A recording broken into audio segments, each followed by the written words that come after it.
Check. 1, 2, 3. The Debrief. This is the Debrief. Go. Your guide to Detroit. Your guide to Detroit's arts and entertainment scene. This is the Debrief. Hello and welcome to The Debrief. I am your co-host. My name is Seth Ressler. I'm Becky Scarcello. And I'm Jag. And this is the podcast for people who, whether you are a Detroiter or just a Metro Detroiter, really interested in the arts and entertainment scene, everything that's going on all over the city. And every Thursday, we do an in-depth interview with somebody who's really making things happen, kind of a mover, a shaker, I feel so cliche when I say it this way. Say a macher. That's what my people say, a macher. Is a macher? Someone you'd really want to sit down and have an in-depth, interesting conversation with. Yes, and today I'm really excited. This is somebody who you've known because of your work, yes. Your tours that you give over around Eastern Market. He is a musician, a songwriter, a record producer. He has co-written with an unbelievable number of artists like Anita Baker, Patti Smith, The Highwaymen, Vertical Horizon, Eminem. In fact, he co-wrote the Oscar-winning song "Lose Yourself." From that movie. What was that movie called? 8 Mile. Yes, that's the one right there. And he's also got 2 albums out, Como de Momento, that came out in 2010, and the most recent, One Small Light, that came out in 2012. Welcome to the podcast, Luis Resto. Hey, thanks for having me here. Oh, I don't even know where to begin. Well, right, such an I know. amazing... Throw a dart, you know. I remember when we started talking, like, well, how do I identify him? I'm like, you need a whole hour just to do that, your resume. Well, let's start with, the instruments you play and what all do you do? And how did you get into it? I mean, how did you start playing music? Piano. First thought that comes to mind is my grandma, we called Beba. And I'm Puerto Rican, and we'd visit Puerto Rico every summer because all our relatives were over there. And so I first heard my grandma playing this song, Miguelito, accompanying my grandfather while he sang Portuguese. And that's really the first time I heard piano played. And she was playing it in this danza form, they called it. And I took up piano pretty much then because my brother Mario was playing guitar in the family. And I wanted to do something, and I knew that he was having a lot of fun with it, so I wanted to get into it. So it was in the family then? I mean, it's in your genes? Yeah, I guess so. It's my parent, both my parents, neither of them played, but they were a huge support. Right. They let us rehearse in the basement. We called it the basement lounge till 1 a.m. Loud rock and roll, loud jazz fusion in the 70s, and that was everything for us. They wanted us to be happy in what we did. Wow. Yeah. Who were some of your early inspirations? Do you remember the first album that you had or that you were listening to? Elton John comes to mind. I loved Elton John's very first album. I remember having Jesus Christ Superstars, one of my first albums. But then I also had 3 older brothers who I tracked whatever they brought in. So you're talking about David Bowie, Lou Reed, Roxy Music, Brian Ferry, Brian Eno. Those were my earliest influences. And then when I started playing in my brother's group, we would play his music, and it was largely fusion. At that time, you have Miles Davis doing Bitches Brew, which electrified his sound, and a lot of people didn't appreciate it, but he was just seminal and ahead of the time. The time strata, he mixed rock and roll with jazz, and we loved that, so we were emulating them. So for me, when I started playing, I started on a Farfisa organ in my brother's group. Then I went to a Fender Rhodes because I saw Chick Corea doing it, Herbie Hancock, and then a synthesizer. I saw Jan Hammer playing with John McLaughlin, and he had a Moog, and so he had one. I wanted to have a synthesizer. So I got an ARP synthesizer. So with my Fender Rhodes, ARP synthesizer, that began my foray into being a tech geek. Yeah. Did you always know you could do this as a career? Like, was that understood? I can make a living at this, or not at all? Yeah. So what did you think you might do for work? Never gave it thought. I just knew that I liked to play, and my dad was a surgeon. I have 3 older brothers. As I say, my oldest brother studied medicine, and then Didi kind of was probably the purest artist out of all of us. He sculpted, he played guitar, he draws, paints. Then he became a dancer. He was in Mark Morris for 20 years. And then my next brother, who's nearest to me, Mario, he's a great singer, songwriter, composer. And it was just because it was fun to do. That's all I really gave thought to it. I've spoken at colleges quite a bit, and I can see it on the students' faces. They look and go, how do you make money with this? And I just answer the same thing. I never had a plan for it at all. And in fact, that was the main thesis of this high school graduation ceremony I just gave a speech at in Germany. And it was plan for no plan, because that's absolutely what I did. I love that. I saw the video of it, and I watched the whole thing. And I liked what also you said, that just surround yourself with people you like to work with is very important too. And you had that in your family, because you were surrounded by music everywhere you went. Oh, yeah. So if you like what you're doing and who you're doing it with, sure, that's the springboard. Yeah, I was, call it lucky, circumstance, whatever, and choices. I definitely, I like playing music like I still do now. And in the first gigs that I did, a lot of them I didn't get paid for. And so it wasn't exactly a profitable biz to be in, but I just enjoyed what I did. And then I met Don Was around 1980, I think, via my piano teacher at the time, Erwin Krinsky. And Don was working on the first Was Not Was single called Wheel Me Out. And Erwin said, you got to meet this student of mine. And so I met Don at Sound Suite Studios in Detroit. It's no longer there. It was on Puritan Lauder. So it was all new to me to work in Detroit and to be there at midnight and, pretty different, knocking on this door. And, there's Don who lets me in, and I have my synthesizer and my violin in the car. And so I cut tracks, and it was great. It was just the two of you at that time. Oh, yeah. Yeah, we'd work from midnight till the wee hours of the morning, and he could use the studio whenever he wanted at that time. He didn't have to get in the way of any clients that were there. Right. And how old would you have been at this time? I met Don when I was 18. Okay, wow. Yeah. Wow. Yeah. It was great. I'm curious about how the collaborative songwriting process works. I mean, what is it like? And is it different when you're working with different people? Is the interaction different, or the way that the songs come together? Yeah, it's For example, with you and Don, what was it like when you guys would write together or work on something? Really, we I guess I wouldn't call it that we wrote together. I worked with Don. He needed keyboard parts. Gotcha. This was some of my earliest sessioning.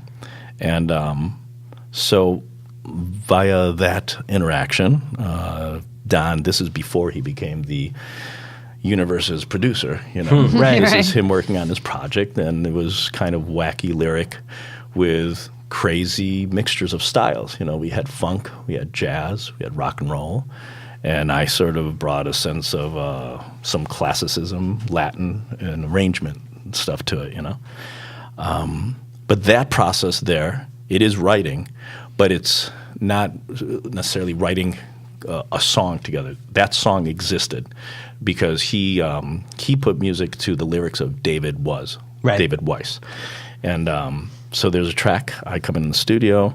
He needs sounds that he can't do. Don would usually play tracks on a clavinet, and that was his main instrument, that he'd imitate a guitar backbeat or another melody. But I would then come in with textures, and it's sort of like he's the guy on the block with the speakers. I was the guy on the block with the synthesizer. Right. So you were filling in the missing pieces for him. Definitely. Exactly. He wanted to hear something that sort of sounded like like a Star Wars orchestra, Right. And so that's what I did with my Oberheim synthesizer. The sound that became really famous from Prince. Prince used Oberheim and OBXA. So that's what he called me in for. I happened to play violin. So in the process of, okay, let's put another track on, hey, let's try the violin. And since I can't play that well, we would slow the tape down to half speed, and I could do it slowly and be in tune. And then you take it up, and if you listen to Wheel Me Out, you'll hear this high, quick vibrato,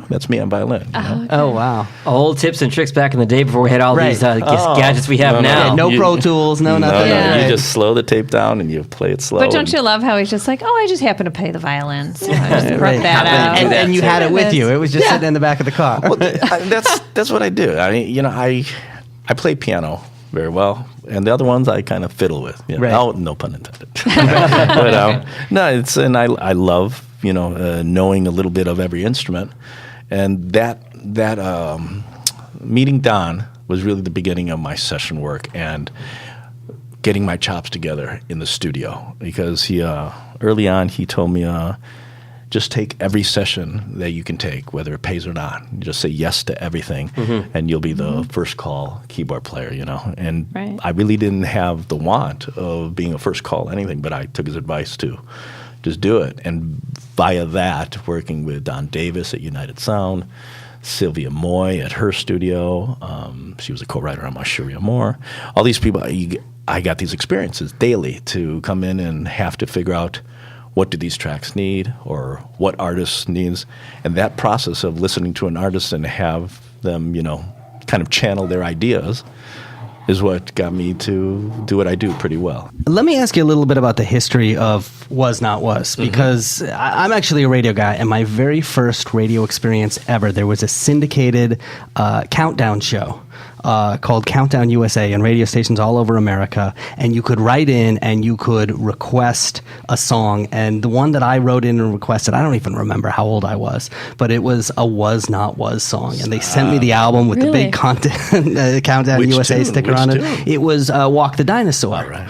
So tell me a little bit, and I didn't realize until I got here to Detroit that what the history of that band was and the impact that it had on the city and on the music scene, more broadly. Tell me a little bit about the genesis of Was Not Was and your role in it, and what it went on to be. Sure. Genesis is Don Was and David Was. Don and David, otherwise known as Don Fagenson and David Weiss, they went to Oak Park High School together. So not actually related. No. And but they hung out, real hard in high school, and best pals, loved music together, and then they wrote together. And I came to meet Don via my piano teacher, Erwin Krinsky. Yep. Let's see. So Don was playing with Lenore Paxton at that time. And they were playing at Bob and Rob's in where was that at? Just I think Hazel Park or something like that. But I did a gig with Don, subbing for Lenore, and I think I'm getting ahead of myself. That was after the first session we did. So Erwin introduced me to Don. That's right. And I go down to Puritan and Lauder in Detroit with my synthesizer and my violin, and I meet Don at Sound Suite Studios. And that was at midnight. And that sounds like a reasonable time for musicians to be meeting. That's when the magic happens. That's when life begins. It's true. Yeah, we've talked to DJs. Nothing good happens till 2 a.m. Right. So. Absolutely. No, there's magic from midnight, and then at 2 a.m. where you're fading, and then you get that third wave. You're right. Yes. Nice. This is before Red Bull, mind you. Yeah. Oh, totally. Nighttime is the right time. So our key was keeping the studio extremely cold. Yeah. Oh, right. No food, and this wasn't because of Don, but I just I wanted to stay up. So I remember after about 3 months of working, actually Don said, thanks, man, for not insisting that we have food in this. And I go, no, I just want to work and stay up. Yeah. And that's the only way I could, because if I ate, I'd get tired. Right. But the genesis. So I met Don, and we would work from midnights till 6. And oftentimes I would get there, and the session would begin with me setting up while Don was on the phone with David, and David lived in California. And they'd be going over whatever, just catching up on things, plus lyrics. And mind you, at that time, it's faxes and stuff that were being sent. It's not like having texting and all that, you know. But we were working with a 2-inch tape. And I remember the first time I came into the studio, Don was aligning the tape. And I opened the door, and there was this long 1/4-inch piece of tape going around a mic stand, around the playback heads. And he was then recording that onto another recorder, and it was a drum loop, an actual drum loop before samplers were around. And I asked him, what is this? And he goes, this is the loop. And he goes, we recorded, and he found one segment, and this was for Wheel Me Out. And it's Larry Fratangelo, a great percussionist in the area. It was him plus, I think, Ron McCullough on drums.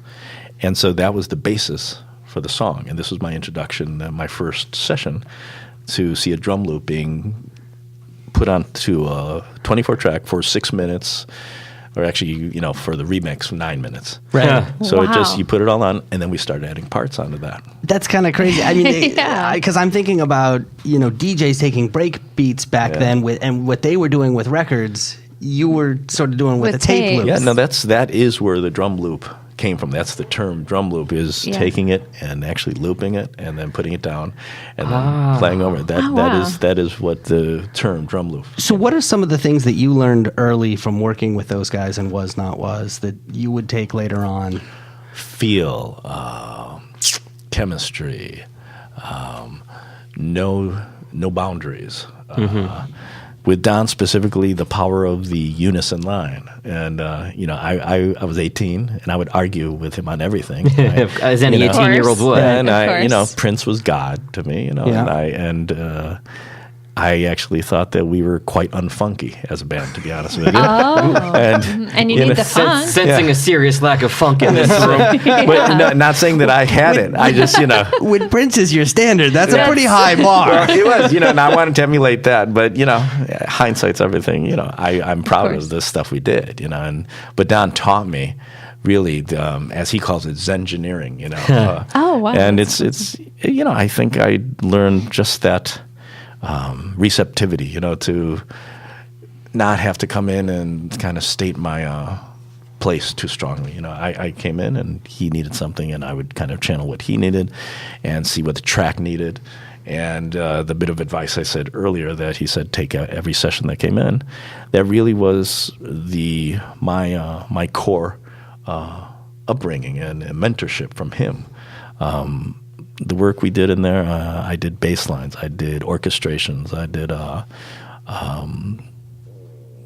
texture, and then I would come back later and half my parts would be erased, actually. But That's a hard lesson to learn when you're that's starting no, out. actually, you're asking, what I learned, and I did learn that it's not just about adding another part, even though that's what I became good at. And I'm hired and I'm being paid for something, so I feel that, okay, you need another idea? I got another idea. Here's another idea. And sometimes that can actually be overwhelming. Sometimes too many choices isn't the right place sure. to go sometimes, But it took me a long time to learn that. So hearing my parts either, stripped back or just a certain part used in a certain spot, I learned from that, Right. How to edit what you were putting out there. Don is the ultimate producer to me. He has the ability to make decisions. Right. I don't. Well, I remember when I was Yeah. working with you doing those special concerts we did in your studio, you said, I am a co-producer. Don't make Yeah. this say I'm not a producer, I'm a co-producer. And that's how I like it because I can't decide. It's So, the truth. yeah. It's rare that I will give you a solid, oh, yeah, that's the way to go. I will sometimes even get caught up on, I don't want to be a buzzkill for the artist's vision or even Creative process. Yeah, when I'm working with kids, especially, the last thing I want to do is kill their spirit, and you can call that maybe not telling them the truth or whatever. But I like to stay in a state of mind of just acceptance. Okay, let's see where this goes. Let's see where this goes, and let someone else kill it. Does that change when you're working with different artists or different types of projects? I mean, for example, when it's your project versus when you're a studio musician on somebody else's project? Or do you kind of always see it as the same? A lot of times the same. What becomes problematic, I think, when I'm working on my own stuff, you can't see the forest from the trees Sure. sometimes, Yeah. and then everything becomes very, very sacred, and then I want to analyze everything to death, which then kills the initial spirit, and I will hear it in other people, their ability to just, let it ride, and that analysis and that analytical part of me probably comes into good play for other people, because I can hear a track, and it's sort of like math, I can go, okay, it kind of needs this, and then I can leave the responsibility to them. I just give everything in the kitchen sink, and they can figure it out. There's a lot more pressure on yourself when it's your baby, when it's something you came up with in your own head. Yeah, very much. Yeah. So there you are. You're working with Was Not Was. You're a studio musician. Are you playing out live, like in clubs and things like that at the time? Was awesome, and that was some of my first experiences. I played live with my brother prior to that, but in a professional setting, per se.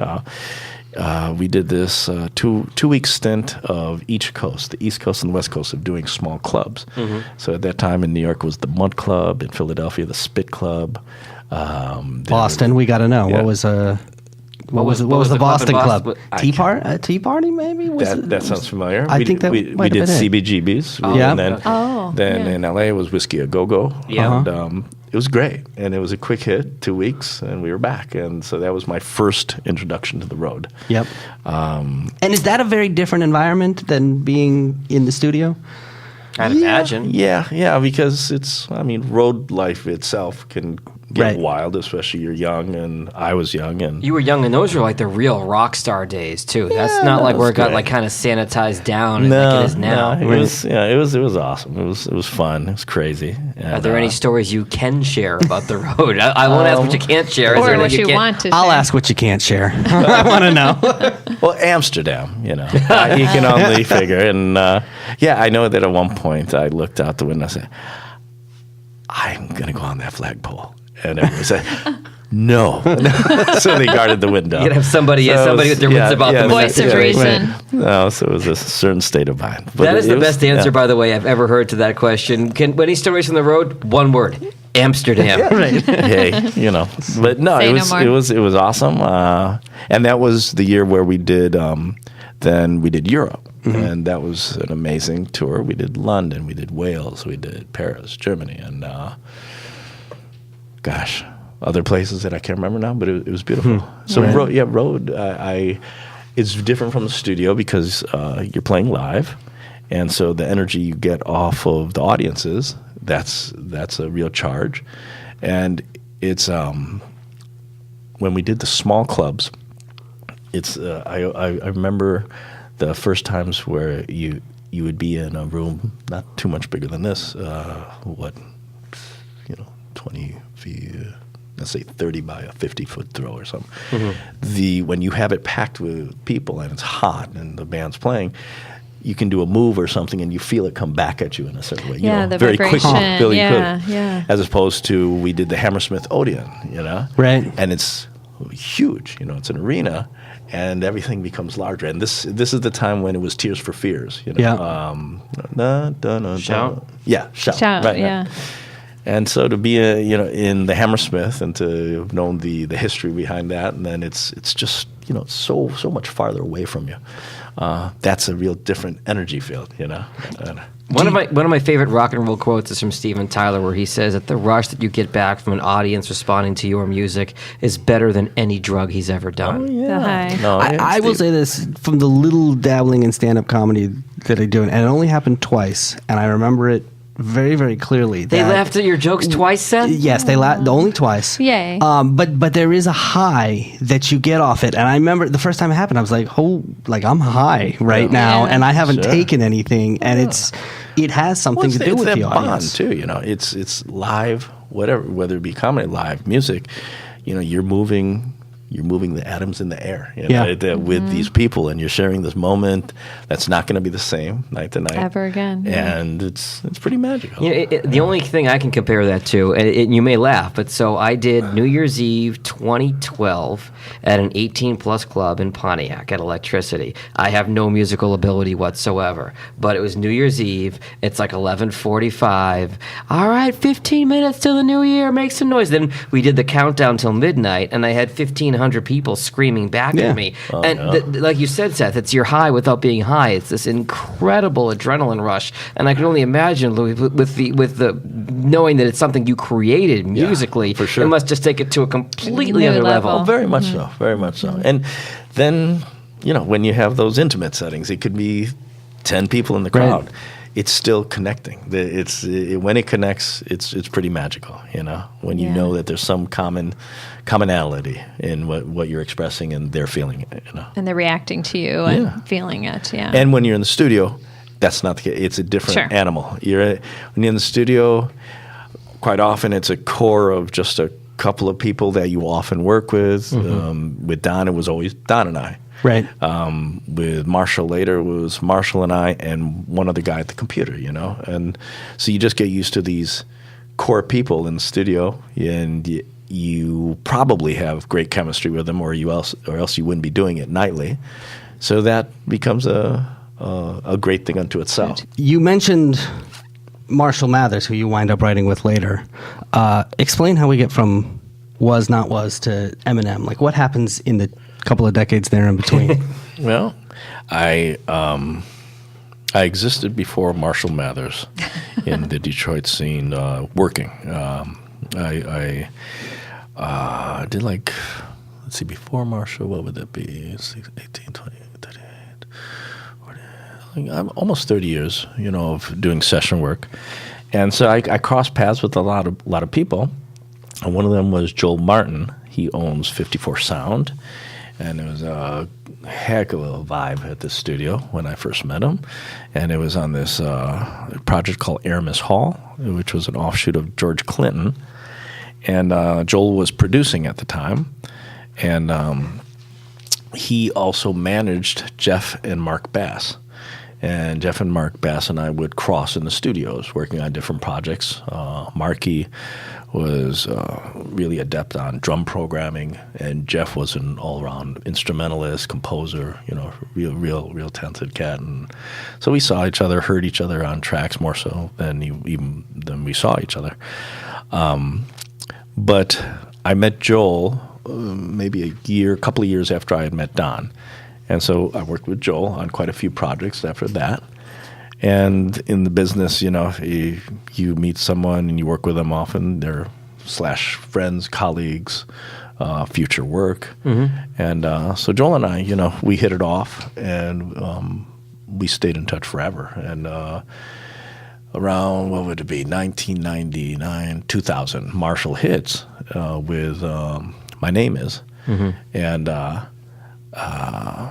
I found out this was Jeff and Mark's project, and I go, wow, it was blowing up, And then I didn't put two and two together because I knew Mark and Jeff produced a lot of different artists.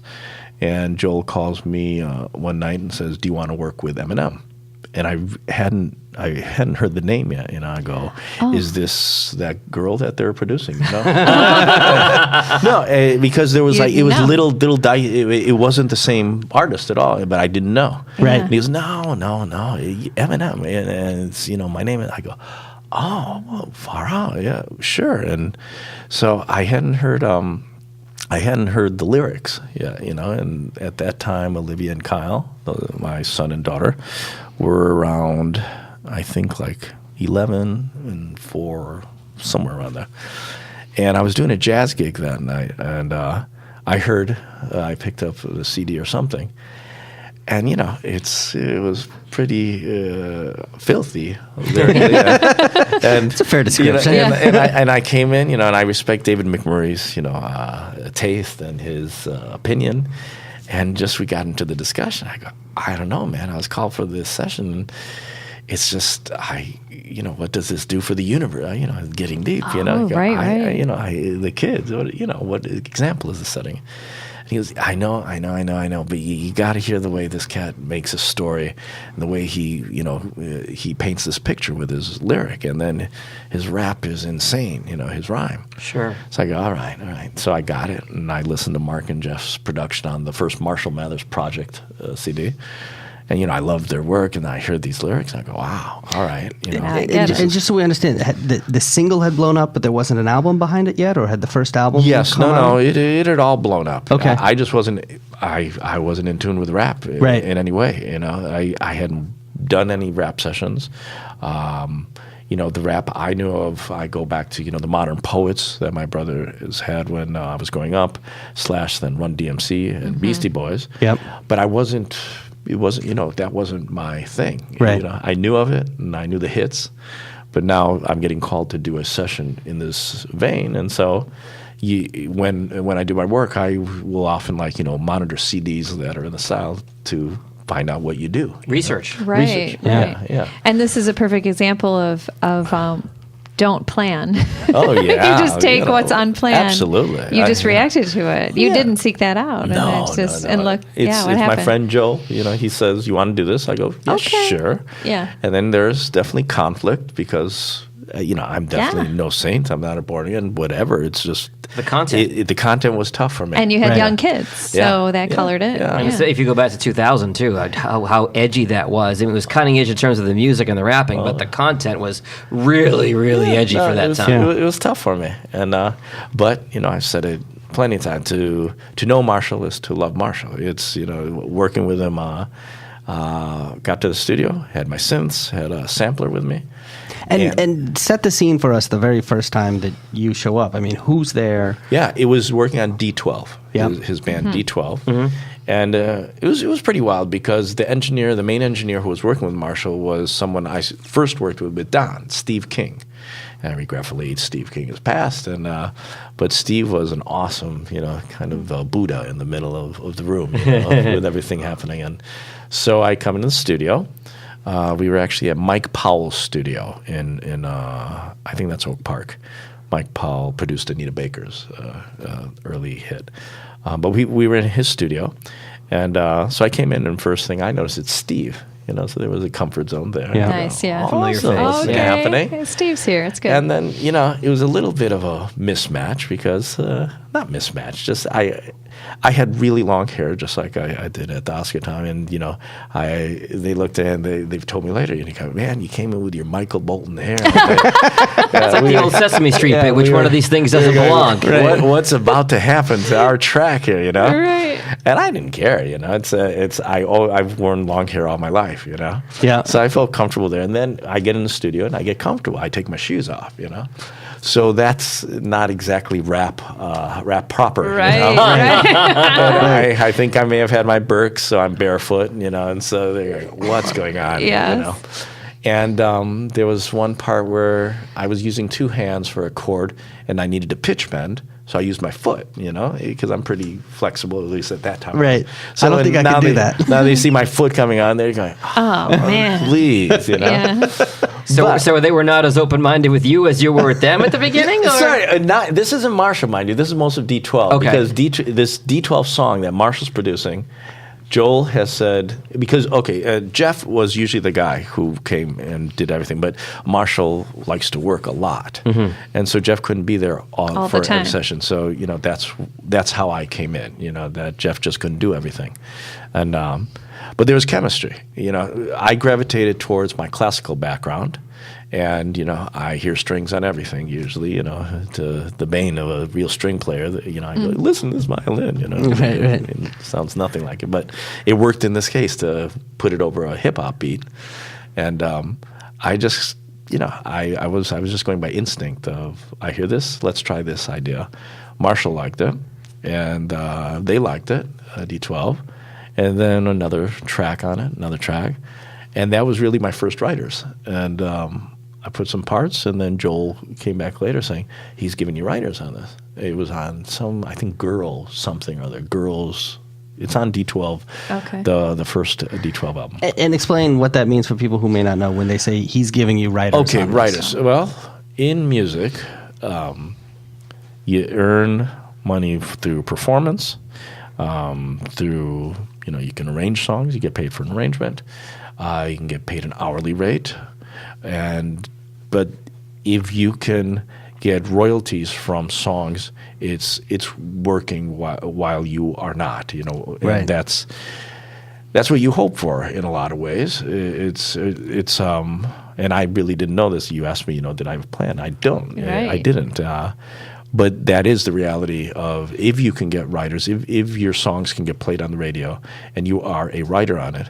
It's a great income stream. And I just got lucky to have got involved with Marshall, who at that time was the largest selling white rapper, and just to even get a small percentage of that, it was very good for me. And it wasn't even something you asked for. No. He offered Yeah. it. No. You're just helping, and you got it's like a windfall. Is there a protocol around it? Is it acceptable to ask? Does it just happen? Is it granted? And who does it? Is it the producer? If you Is ask, it it can only be from my opinion. Yes. Yeah. I would never ask just because of my experience, but I've been fortunate. So I kind of go into the, is the universe with you? And Right. I'm sure that it doesn't always happen that way. And I'm sure not everybody may be as giving as Marshall was, or all the things were in place that I was friends with Joel. Joel represented me. All those things kind of come in. There's some chance. There's some luck. There's some choice. It all figures in. It's a little bit of the golden rule too. Like be nice, be kind to others, and be a good person. It's true. And that'll come back around. Yeah. It really is. Because if they're going to give you writers on and give you writers credit, essentially that's money out of Marshall's pocket because he gets less of a percentage of the writing credit there. Yes, just we're giving you writers credit on this podcast episode. There you go. We've never done that before. I just feel cool in context because that's the first time I've ever referred to Eminem as Marshall, and now I feel cool. Is that what he goes by? I mean, what does Marshall like to work with? I think anybody who's, right now Mike Strange, the main engineer, calls him Mike. We don't call him Eminem. It would feel odd. Right. His name is Marshall. Right. So, yeah. And the percentage, I now circle back to Don, where there was the running joke in the studio. Don would get a piece of paper and do a pie chart. And he goes, "You see this pie? Yeah. If 1/4 of 0 is..."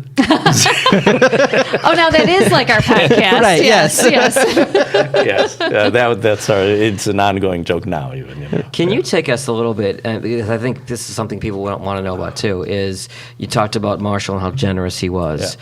A little bit inside the mind, his creative process. Like you were told before you worked with him, like this guy is just the way he raps and the way he tells a story and paints a picture. Can you take us at all into the room with him as he's creating music? Sure. Yeah.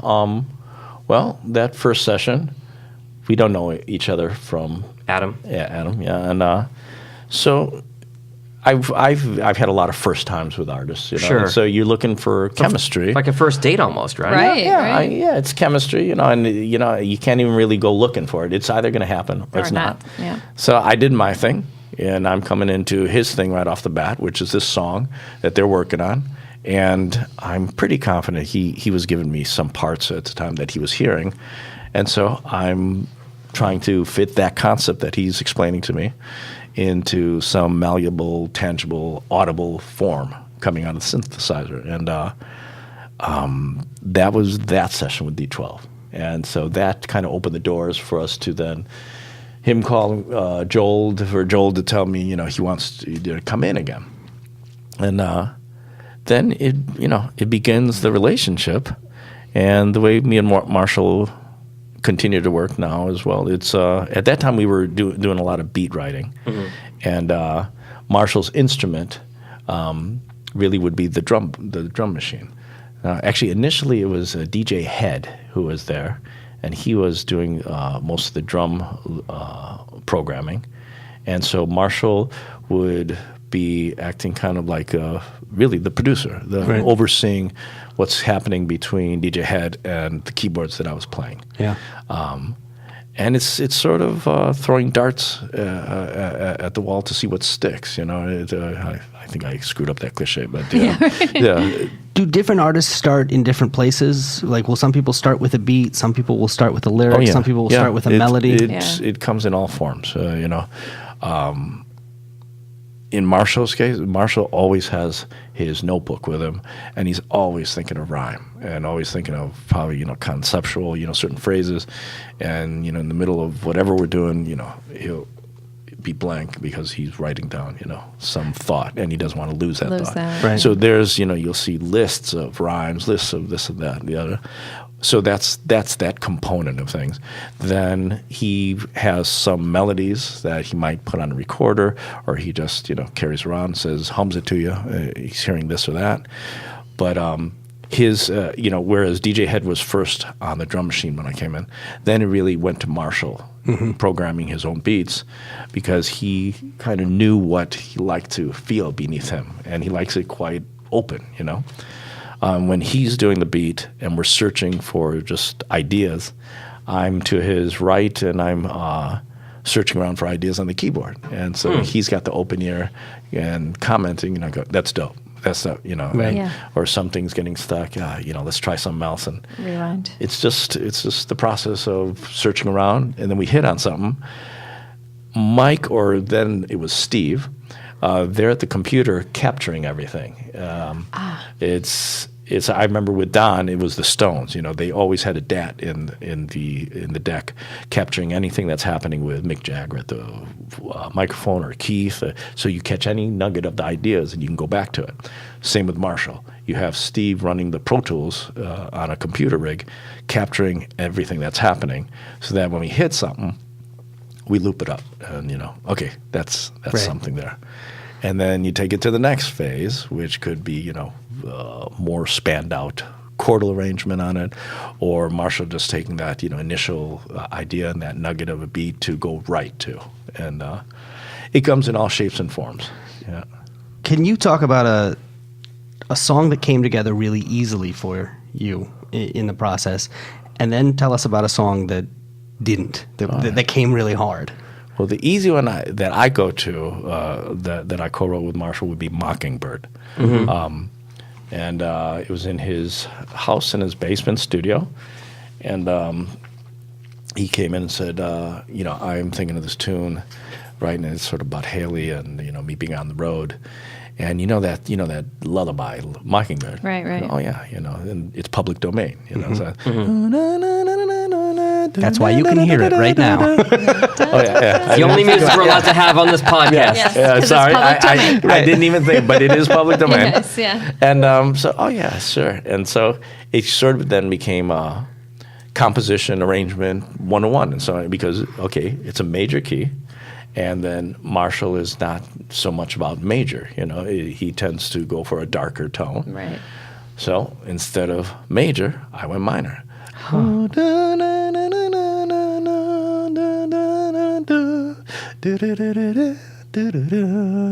And that came out right off the bat. When I went to minor, the thing that I switched next was the chordal movement, because if I went from the 1 to the 5 chord progression, it didn't sound as good as going from 1 to a flat 6. And if you listen to the song, that's what it is. And so that came in a snap, and that was really fast. We put on the next part, which was I have a string. Then next after that, I think some bells. And he wrote, and voila, you know, it was pretty much done. This is such a full circle moment for me, because I'm so thrilled to be able to tell you, as somebody who helped write the song, in the 15 years that I was a top 40 radio DJ in many different cities, that was a song that had such staying power that years and years and years after it was a big hit, that I would have people call for that song. And I don't think a lot of people, I would imagine, being on the song, you would know this piece of it because the song has its life cycle and all of that on the radio. But that was a song that, for whatever reason, there was a sweet spot with maybe teenagers or just after, you know, into puberty. That song got so many requests in every demographic, city, gender that I ever worked in. I always got the same demographic calling and asking for that song. The staying power and the way that song stuck. Yeah. And it's a thrill for me to be able to tell you this, since you had such a hand in writing it. It's a really cool thing to bring full circle. I'll tell you, we were working so much at that time and so round the clocking.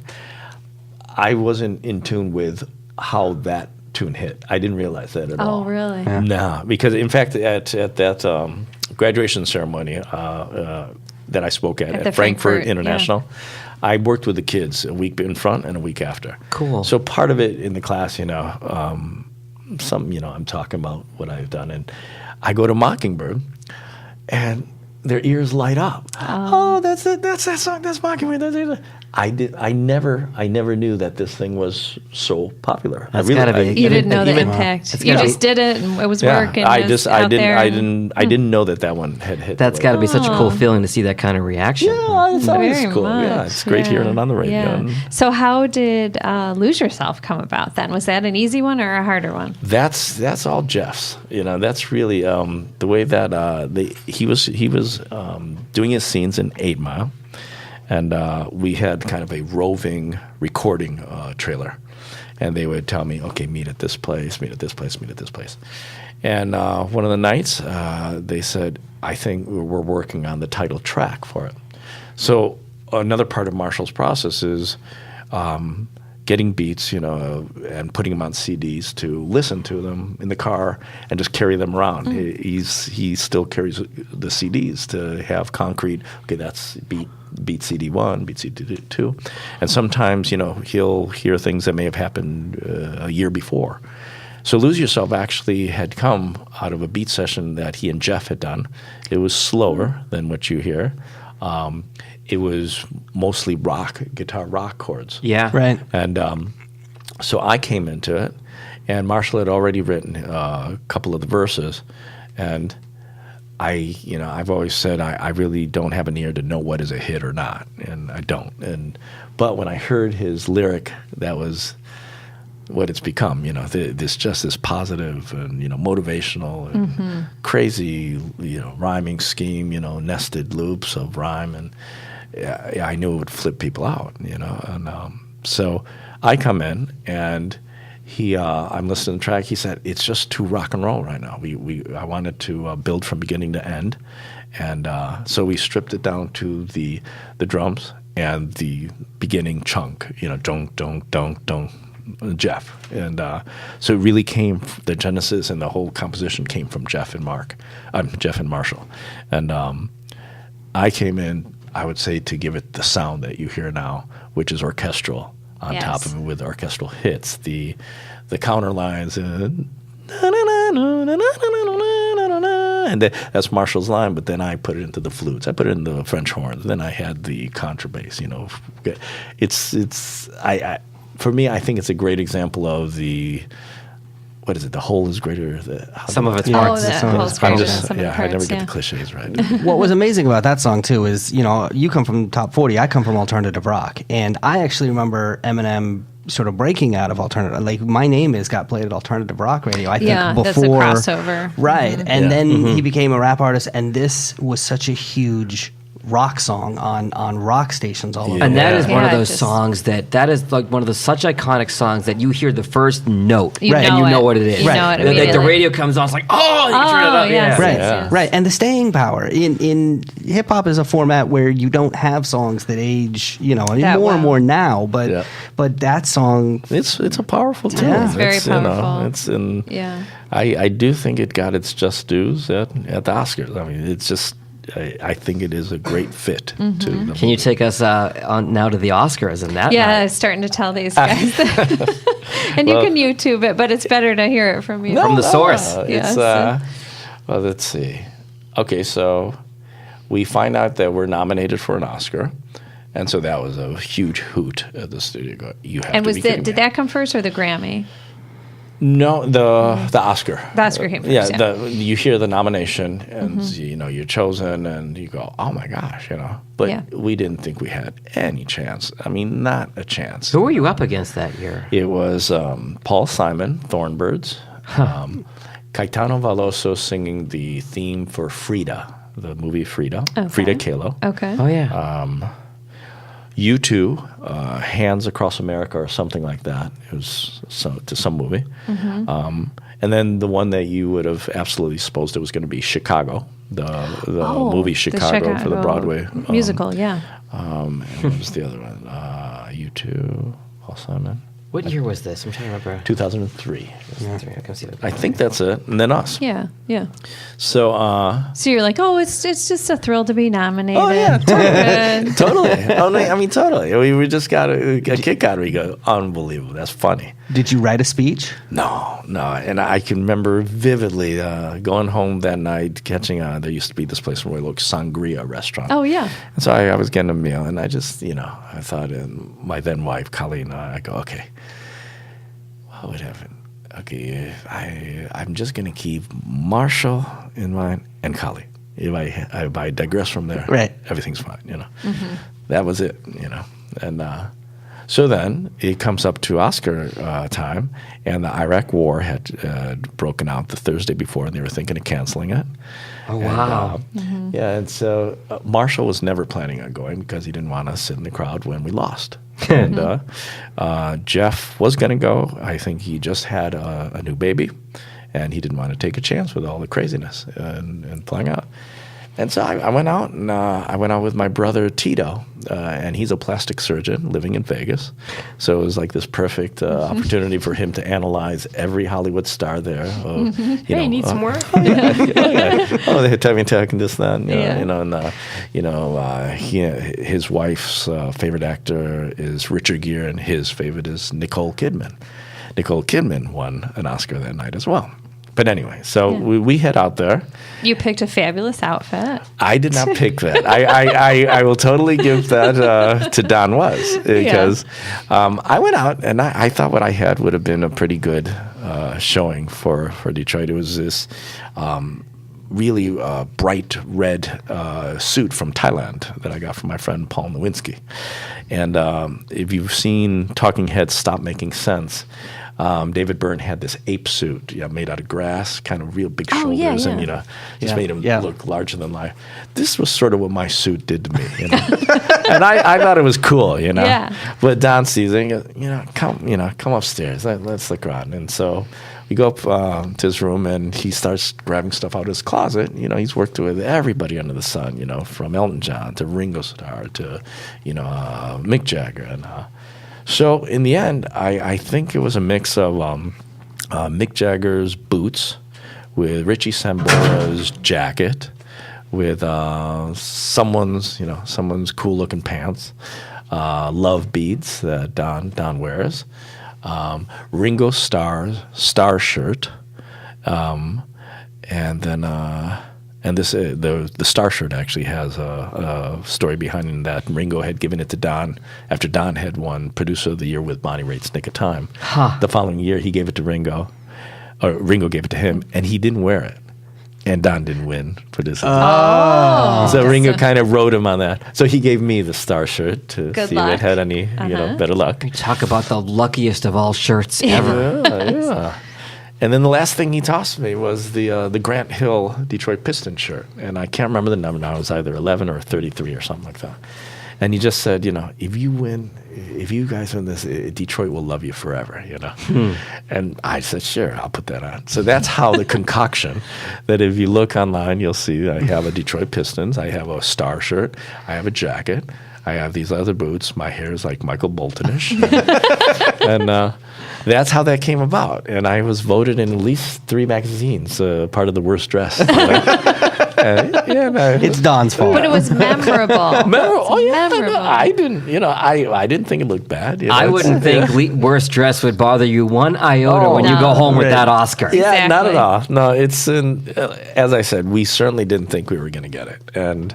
So Tito and I are sitting, and you can YouTube it. You can see Barbra Streisand, and that's very funny in itself, because I came up on wedding gigs and doing every Barbra Streisand, wedding, daddy daughter dance, feelings, memories, people. Yes. I'm doing that now. I feel your pain. People, memories, feelings. Yeah, and so let's see. You see her open it up, and she gives the eyes like you have, What You're a surprise. Kidding. Yeah, you're right. kidding. And then I have to go up and get this thing. And so a couple of things first came to mind was that earlier that morning, I was walking with Don and his son Anthony, who I first met Anthony when Anthony was 3. And I would do pratfalls for Anthony. And I would just throw my body into the wall because he'd laugh. And he Right. would, So, Anthony during the day was going, it would be so dope if you guys won this, And I go, I'll tell you what, if I win it, I'll fall on the steps, like a Chevy Chase fall. So, they say that now I have to go out and get it. And I scoop by John Williams, John Williams, He's going, congratulations. I go, thanks. And, so I'm going up, and that's the first thing that comes to mind. Am I going to do the pratfall for Anthony? And I go, and then I'll have to get back up. I don't think so. So then I look up, and then there's Barbra Streisand, and then that's just bizarre, Barbra Streisand, I go through my wedding medleys, And as I'm coming across the stage, I swear, she kind of had a fearful look on her face, Are you Luis Resto? I go, yeah.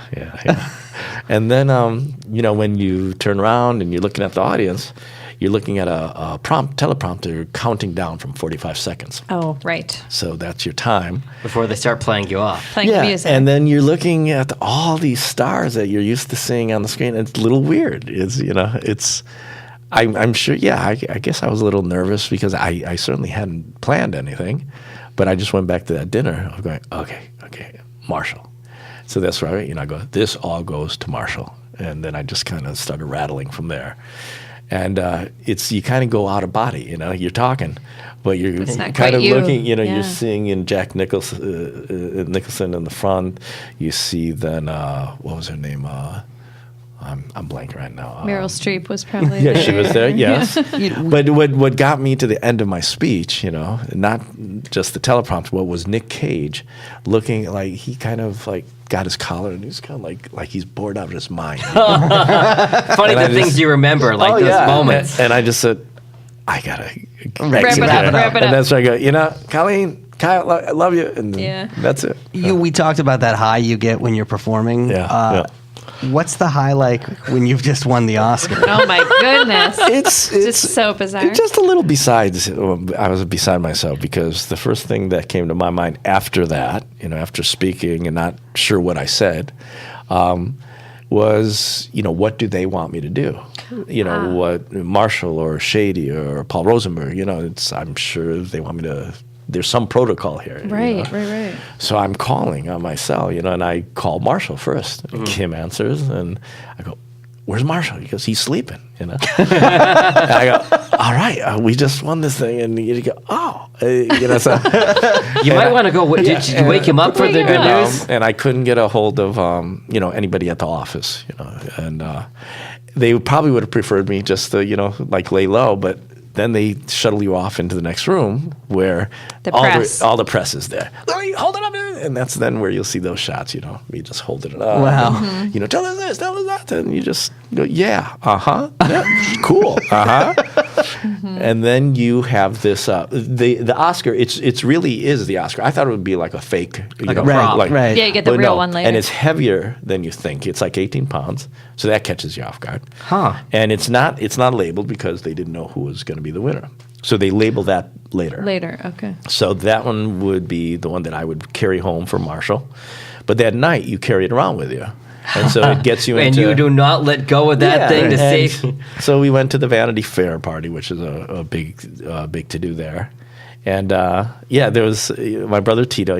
My brother Tito parties. I never party. I'm a bore, So I go in and, you see all the people that you've crossed, U2, Edge, Bono, they congratulate you. And well, then, so Tito's, and I see Nicole Kidman, and, we lock eyes for a second because she had won one. I go, congrats. Yeah, and then I think of my brother Tito, Yeah, he wants to meet her. And I go, hi, how you doing? And Tito's just kind of like this little puppy dog, staring. And I go, Nicole, this is my brother Tito. And I go, later. And I just walked away. Nice. And he was, Did he suggest any work that she needed to have done? Yeah, I'm sure they discussed. Yeah. But yeah, it was a crazy night. Very surreal. And then the next morning, traveling home, it's pretty funny where that everybody.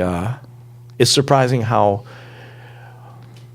well known that is, Oh yeah, how fast the news travels. And when you are traveling with it, and you put it in the security thing. Oh, they see it and they're going, "Is that And then they actually recognize you, and that's very bizarre because I've never experienced the 15 minutes of fame or whatever it is. Right. A little weird. And I can't imagine what these people go through because then TMZ now. If you start believing the hype, which I had like a small moment because I would be coming back to California for the Grammys then, and then for ASCAP writers and this that. Then I go, oh, what am I going to wear? I go, oh, I can't believe I just said that to myself. I mean, look at how I am tonight. It's like, I never think of what I'm going to wear. So it's like to think like anybody really cares. It gets weird. I bet. And then home here, you'd be out to dinner and something. Did I say that? Oh, yeah. It's You keep Don on speed dial for that, right? Yeah. Just ask him. Exactly. But it's something. I don't know how people in their positions do it, to be honest with you. Right. Yeah. And then how do you feel after, like, oh, what do I write next? Like, how, Is there pressure? How do I kind of live up? Or you just went back to work? We just did work. Just back to work. Yeah. And again, it's easier for me in my position because, at least I think, it's like being on stage. Some people say, how could you play in front of the largest crowd? Speaking of crowds, was 140,000 at Bonnaroo. Wow. I had never been in front of that many people, Right. But I'm supporting an artist, Right. So it's not all eyes it doesn't on flip you. me out because Right, I am right. not front, Right. So when I've done my thing, if I was having to deal with banter and all that, I'd probably be a little concerned, or maybe not, because I would have, worked up to that or something. Mm-hmm. But in my position as supporting and a supporting player, it's just kind of par for the course. And wow, what an experience! It's weird to see 140,000 people and them doing the lighter thing and then the hand movement and Yeah. pretty nutty. And you've got a studio over in Eastern Market. Yeah. And, we called it Louis Loft, and it's on the 3rd floor of DeVries Cheese Company. Huh. And I came to it about 7 years ago. David DeVries owns this building that goes back to 1897, I think. Mm-hmm. And I was working with this great photographer named Michelle Andonian. We were working on this piece called The Cut, which a DeQuinder cut was still being built, completed. And it was kind of a performance art piece where clips and stills would be put on a wall, and I was in like a white smock. It would be going on me as well, and I would improvise to it. So we rented the 3rd floor, that half of the space, and the first holiday that I was there, I did what I always do at family gatherings and started playing, Christmas tunes and opened up the doors, and people would just float in and check it out. And then that kind of began as many Saturdays as I can get there, people coming in to kind of visit my musical playland. I have a B3, I have a grand piano, I have a drum set, piano, bass guitars, and sometimes things happen, sometimes things don't, but it's a great time. See, at my family gathering, I would open every one with, can I tell you about that night I was on stage winning an Oscar? Right. It doesn't really So let's happen. talk about some of the things that you're working on now, because you have a couple of gigs coming up if people want to come check you out, definitely. right? I do. Let's see. August 4th. August 4th. That is with the Algebra Mothers. I guess I've been shortening it to Algebra Moms or A-Moms, but the Algebra Mothers, it's a group with Ralph Valdez at the helm, along with Gerald Collins, and great writers. And the band existed, I think, up till about 1980. And we've talked about it before. I think they disbanded right when Was Not Was came onto the scene, But it's a great group. It's I call it prog punk, and we're doing it. What is it? Tangent Gallery. The Yeah. Tangent Hastings Gallery. Street Ballroom. Yeah. It's like I believe it's a punk group festival. Yeah. Garage rock, punk yeah. review. Yeah. And the next gig with them then would be at Third Man Records on the 17th, where we're going to do a live recording of a lot of their catalog, and it's been a gas. That's what I love about you and your work. Like, you're sort of up for anything. You just enjoy music and the creative process. It's like, hey, that must be exciting. You're just doing all kinds of different things. Yeah, I like it that way. I was thinking that I was just in Frankfurt playing Shostakovich and Beethoven with my friend Julie on cellist. Came home, and now I'm with the Algebra Mothers playing punk. Yeah. And then on, let's see, it's August 9th, right? Yeah, August 9th. The Royal Oak Outdoor Festival. I'm playing with my group, the Luis Resto and the Holy Fools. And we'll go on at 7 the Reefer Men come after us. And it should be a good time. David McMurray's going to join us on that gig. He's great, yeah. Yeah. Oh, that's awesome. And one of the shows that you did for Freed on the Street Tours was with Dave McMurray. Yeah. Oh, that was a good. Yeah, that was a a fun really one. Great one. We kind of worked the whole room and walked from place to place. People loved it. And talk about a little how your work with kids too. It's amazing to me that you just let like 2-3-year-olds come and bang on your drums. They're some of the most honest expression you can you can hear. They're uninhibited. They're not worried about someone's opinion about them, and True. they do their thing. I've been finding that working with students. 3 years ago, I did this project called Boom with Interlochen. I'm an alumni of Interlochen campus, and I worked with a comparative arts class. This Boom was a history of the microphone. And Leo Gillis, Jack White's brother, actually wrote the libretto for it. Oh. And then I wrote some compositions for her, working with Nikki Conrath in the comparative arts department.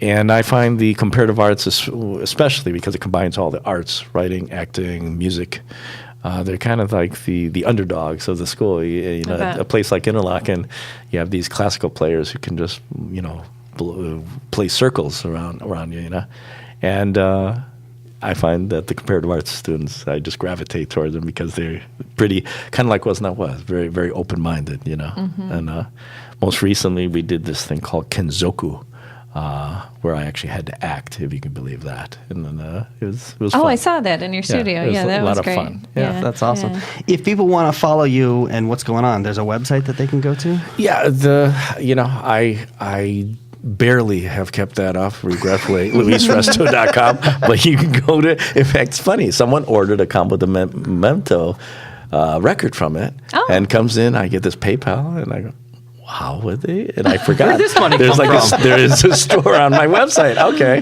But, Facebook is probably the place where you're going to see And I just found you on Twitter and Instagram. So Okay. I tagged you in the picture that I had to post of. Well, we'll help you out, and we will post links to all these dates I'm on very our lame website. at keeping up. Sorry. So, Yeah. you could only help me. Thank you. You just like to stay underground. We have to on the hunt to That's find right. you. Right? That's right. Well, Luis Resto, thank you so much. This has been amazing to listen to. It's just been fun for fascinating me, and- too. Oh, good. Thanks good. a lot for having me here. The D Brief. Your guide to Detroit's arts and entertainment scene.